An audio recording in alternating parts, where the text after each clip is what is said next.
एक शेख साहब अपनी बेगम के साथ बैठे हुए थे और फिर बेगम ने ऐसा सवाल कर दिया, शेख साहब सोच में पड़ गए। बेगम ने कहा, शेख साहब आप मेरे लिए क्या कर सकते हैं? शेख साहब ने कहा, बेगम हुक्म करो, जो भी कहोगी मैं कर सकता हूँ। कहने लगी, आप मेरे लिए चांद ला सकते हो? शेख साहब की आंखों में आंसू आ गए। उन्होंने कहा, 1 मिनट आंखें बंद कर लो।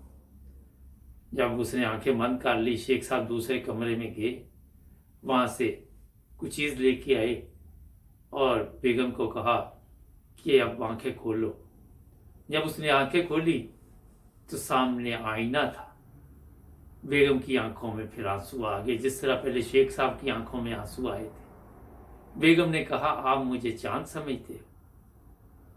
और फिर शेख साहब ने कहा कि जिस चेहरे से, जिस मुंह से तुम चांद मांग रही हो, ये इस काबिल है?